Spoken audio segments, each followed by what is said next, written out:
Hello বন্ধুরা, good evening guys. এই দেখো, আজকের আমি একটা নয়, আমি এই তেলটা আগেও বানিয়েছিলাম। এই রেসিপিটা শেয়ারও করেছি আপনাদের সবাইকে, দেখতে পারো। এটা হচ্ছে প্যারাশুট উত্তম নারকেল তেল। তো এই তেলটাকে আমি কড়াইতে ঢেলে দিচ্ছি।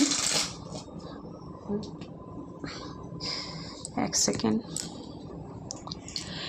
তো তেলটা বানানোর জন্য আমি এখানটায় 600 থেকে 700 গ্রাম প্যারাশুট উত্তম তেল নিয়েছি। আর এখানে দেখতে পাচ্ছ আমলা রয়েছে, কারি পাতা রয়েছে, তুলসী পাতা রয়েছে, আর এটা নিম পাতা, এটা কালো জিরে, আর এটা মেথি, আর এটা পেঁয়াজ, আর এটা জবা ফুলের পাতা, আর এটা রয়েছে জবা ফুল।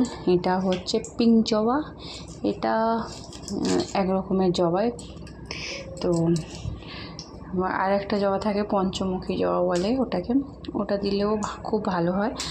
আর এইখানে আমি অ্যালোভেরাটা কেটে এরকম করে রেখেছি, এটা জেলটা বের করে নেবো। যখন এই তেলটা পুরো হয়ে যাবে তখন আমি ওই অ্যালোভেরাটা জেলটা বের করে ওর মধ্যে দিয়ে দেবো। তো সবাইকে বলবো এই তেলটা বানিয়ে আপনারা ইউজ করতে পারেন, খুব সুন্দর আর খুব ভালো কাজ হয়। আমি আগেও দুবার বানিয়েছি, আর ওই রেসিপিটা আগেও শেয়ার करेছি, এখন আমি शेयर করলাম। तो आप लोगों को अगर पसंद आते हैं तो आप लोग बना सकते हो ये सब सारे मटेरियल डाल के। जैसे मैंने बंगाली में बोला, फिर हिंदी में भी बोल रही हूँ। ये सब कुछ डाल के, ये एक्चुअली गुड़हल का फूल बोलते हैं, और आंवला है, कड़ी लीस है, नीम लीस है, तुलसी है, और ये कलंजी है, मेथी है, और इसको तो आप लोग जानते ही है। ये एलोवेरा है, इसका जेल निकाल के जब सब कुछ ये अच्छी से थोड़ा सा लाल लाल हो जाए, फिर जेल निकाल के उसमें डालना होता है तेल में। फिर उसके बाद वो करना होता है, बंद कर दो।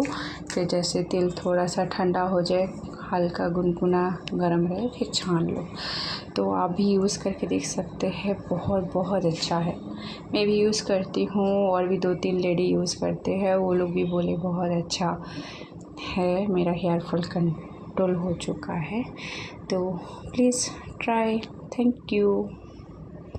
ये देखिए, मैंने इसमें सब कुछ डाल दिया, और गैस का आज एकदम कम पे रखा है, एकदम स्लिम पे रखा है। जो